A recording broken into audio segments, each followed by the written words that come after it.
Hi guys, welcome back to my channel. আজকে দীপান্বিতার bridal look নিয়ে কথা বলবো।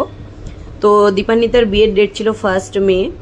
ও আমাকে মোটামুটি বিয়ের 5 মান্থস আগে থেকে বুক করে রেখেছে।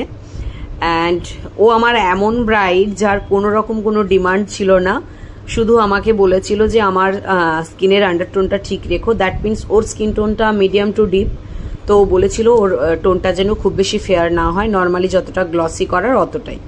তো সেই অনুপাতে আমি ওর আন্ডারটোন রেখেছি। অ্যান্ড ম্যাক্সিমাম ব্রাইডদের আমার ওই কোয়ারিটাই থাকে। অ্যান্ড পার্সোনালি আমার ওটাই ভালো লাগে, বেশি ফর্সা করে দেওয়াটা আমার ভালো লাগে না। তোমরা দেখে থাকবে আমি এর আগে অনেক ভিডিও পোস্ট করেছি যেখানে অনেক ব্রাইডের তোমার স্কিন টোন ফেয়ার, কারোর মিডিয়াম, কারোর অনেকটা ডার্ক। আমি লাস্ট এর আগেই আপলোড করেছি, তো তোমরা দেখে না থাকলে অবশ্যই দেখো। ফটোও আমি পোস্ট করেছি, তোমরা দেখলে বুঝতে পারবে। তো ওর আইলিডের সাইজটা এমন ছিল যে কাটক্রিজ করা যেত, তো আমি ওর সেন্টার কাটক্রিজ করেছি। অ্যান্ড আই লুকটা গোল্ডেন টোনের উপরে রেখেছি, যেহেতু বিয়ের দিন ম্যাক্সিমাম ব্রাইডরাই রেড বেনারসি পরে এবং মিনেকারি বেনারসি পরে, তাতে গোল্ডের টোন থাকে, তো গোল্ডটা খুব ভালো লাগে ওভারঅল লুকের সাথে। তো সেই অনুপাতে আমি ওর আই লুকটা করেছি। তবে আই লুকটা খুব বেশি ডার্ক বা ভাইব্রেন্ট করিনি, জাস্ট সেন্টার কাটক্রিজ করে একটু হালকা গ্লিটার লাগিয়েছি। তো তোমাদের বলে রাখি, তোমরাও যদি তোমাদের স্পেশাল দিনে এভাবে সুন্দরভাবে সাজতে চাও তো অবশ্যই আমার সাথে যোগাযোগ করো আমার নাম্বারে 8670054646 নাম্বারে। মান থেকে ব্রাইডাল মাস্টার ক্লাস স্টার্ট হচ্ছে, দ্যাট মিনস জুন থেকে। তো তোমরা যদি তাতেও ইন্টারেস্টেড থাকো অবশ্যই আমার সাথে কন্ট্যাক্ট করো, আমি সব ডিটেলস বলে দেব। তো এবারে আসি ওর মেকআপে। এখন তো সবাই লিপস্টিকে বেশি নিউডটা প্রেফারেন্স দিচ্ছে সবাই। তো আমি ওকে জিজ্ঞাসা করেছিলাম যে ও নিউড লিপস্টিক পছন্দ করে কিনা, বাট ও আমাকে ডাইরেক্টই বললো যে না, আমি যেহেতু ব্রাইড আমি পিওর রেড লিপস্টিকই পরতে চাই, যেহেতু আমার বেনারসি রেড। তো সেই অনুপাতে আমি ওর বেনারসির অনুপাতেই আমি ওর রেড লিপস্টিকই ওকে পরিয়েছি। অ্যান্ড আমার নিজের পার্সোনালি খুব পছন্দ। অ্যান্ড ওর উইঙ্গও করেছি। আমার বেঙ্গলি ব্রাইডের টানা টানা চোখ বিশেষ করে বিয়ের দিন আমার খুব ভালো লাগে। আমি ব্লাশটা খুব সাটেল রেখেছি যাতে লিপস্টিক বা অন্য আই মেকআপটা বেশি ভাইব্রেন্ট লাগে। তোর চোখটাতে আমি ওয়াটার লাইনে বেজ কালারের কাজল দিয়েছি। অন্য সময় আমি ব্ল্যাক দিই, বাট ওর চোখটা যাতে একটু ব্রড লাগে তার জন্য আমি ওটা ওইভাবেই করেছি।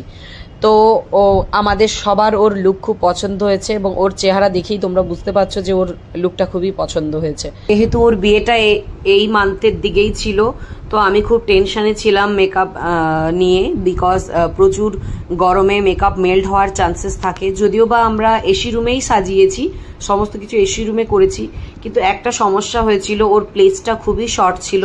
তো আপকামিং ব্রাইডদের বলবো তোমরা একটু চেষ্টা করো স্টুডিওতে এসে সাজার, সেখানে আমাদের বা তোমাদের সব থেকে বেশি সুবিধে পাওয়া যাবে। তো বাড়িতে হলে অনেক রকম সমস্যা হয়, সমস্ত কিছু সেট আপ নিয়ে যেতে হয়। এবার দেখো, তোমাদের বাড়ি যদি অনেক দূরে হয় সেটার কথা আমি বলছি না, বাট তোমার বাড়ি যদি আমার বাড়ির কাছাকাছি হয় তাহলে তোমরা স্টুডিওতে চলে এসো, এটা তোমাদের জন্য বেস্ট অপশান অ্যান্ড আমার কাজের জন্য বেস্ট অপশান। তো এইভাবে ছোট ছোট ক্লিপ নিচ্ছিলাম একটু রিল ভিডিও বানানোর জন্য। অ্যান্ড ওর ফেস অনুপাতে আমি ওর হেয়ারের বাউন্সটা ওর দিয়েছি। অ্যান্ড কলকা থেকে আই মেকআপ থেকে ওর সব কিছুই ভালো লেগেছিল। আমার তো পুরো লক্ষ্মী প্রতিমা লাগছিল। ওর বাড়ির লোকেরা ওকে দেখার পর ওকে লক্ষ্মী ঠাকুরই বলছে। তো কাউকে কাউকে অনেকে দুর্গা বলে, বাট ওর মুখটার শেপটাই এমন মিষ্টি, তো ওকে সবাই বলছে যে তোকে লক্ষ্মী ঠাকুর লাগছে। তো সব কিছু কাজ কমপ্লিট করেছি। যখনই বাড়ি আসবো তখনই দেখি প্রচুর বৃষ্টি শুরু হয়েছে, তো আমাদেরকে অনেকক্ষণ ওর বাড়িতে থাকতে হয়েছে। তারপরে আমরা খাওয়া দাওয়া করে তারপর আমরা বাড়ি এসেছি মোটামুটি অনেকটা রাত্রে। তো ওর বিয়ের স্টোরিটাও আমার খুব একটা প্রবলেমেটিক নয়, আমি সবসময় তোমাদেরকে বিভিন্ন ধরনের স্টোরি শেয়ার করি। তো ওর এই ফাইনাল অ্যান্ড ওভারঅল লুকটা তোমাদের কেমন লাগলো অবশ্যই জানিও। আমার তো দারুণ লেগেছে। তো তোমরা লাইক করো, কমেন্ট করো, অবশ্যই নিজেদের মতামত জানাও। এভাবেই আমার পাশে থেকো, পারলে একটু শেয়ার করে দিও আমার videos. So see you in the next video. Bye bye, love you all.